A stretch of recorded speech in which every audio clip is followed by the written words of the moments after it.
nama saya Miss Kanisa Jaya dan saya dari Fakultas Manajemen 2017. Di sini saya akan menjelaskan isi dari video spiritual learning yang saya pelajari. Jadi di sana kita diajarkan untuk mempelajari apa tujuan kita sih untuk belajar, atau yang bisa disebut juga dengan true goals. Jadi tujuan kita untuk belajar itu untuk mencari kebenaran, memperluas pengetahuan intelektual dan kultural, mengetahui apa yang sebenarnya kita lakukan. Karena di sini sekarang masyarakat itu menilai manusia dari uang yang mereka dapatkan. Makanya dicetuskanlah kata praktisme yang berarti ikut-ikutan saja. Karena pada zaman sekarang anak-anak sudah tidak lagi ada yang passionate dalam mengerjakan sesuatu. Jadi mereka mengambil jurusan atau apapun, kadang-kadang mereka hanya ikut-ikutan saja.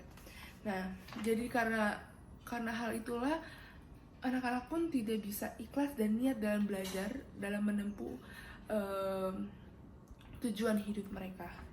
Sebenarnya yang lebih baik adalah belajar itu sebagai tugas panggilan dari Tuhan, karena rencana di dunia ini adalah rencana Tuhan.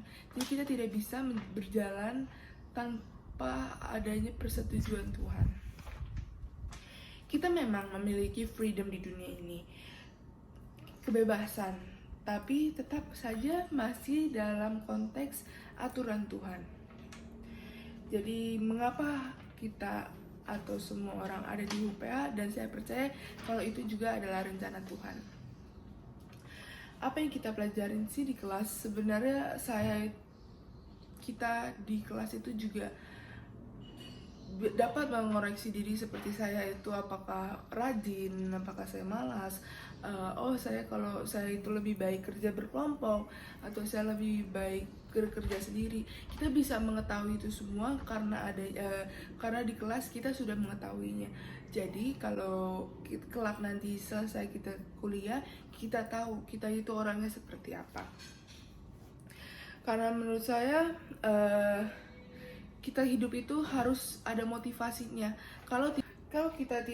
Jadi kita harus tahu hidup kita itu untuk apa.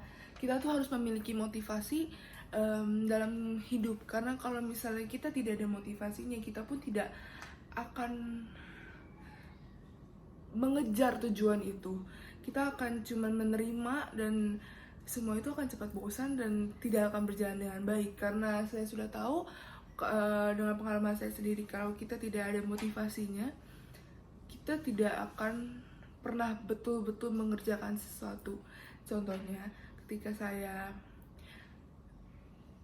ada motivasi, kalau saya tidak ada motivasi untuk diet, saya tidak akan kurus-kurus. Karena ya walaupun kita hanya cuma memiliki uang tapi kita tidak memiliki tujuan, itu semua tidak akan berjalan. Jadi mengapa berkuliah? Itu saya tahu kalau kita berkuliah itu untuk mengembangkan potensi agar untuk kedepannya,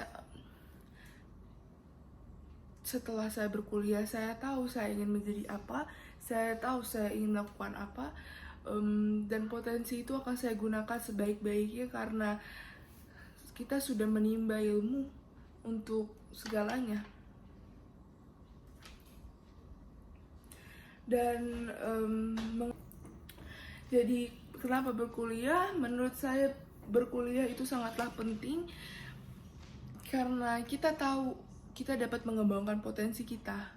Potensi dalam arti kata saya bisa mempelajari semua pelajaran yang akan saya gunakan kelak nanti. Dan kedua, karena berkuliah di UPH juga memiliki banyak sekali organisasi dan saya juga masuk di salah satu organisasi tersebut.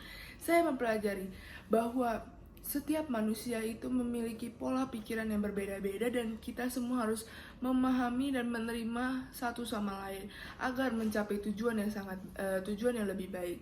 Karena Tuhan selalu menciptakan semua manusia dengan akal pikiran yang berbeda-beda agar kita semua menjadi lebih baik selama ego kita tidak tinggi dan kita cuma tidak hanya mengikuti apa yang ada. Karena balik lagi, kalau misalnya di dunia ini terlalu banyak orang yang praktisme, kita tidak akan menjadi dunia yang lebih sukses.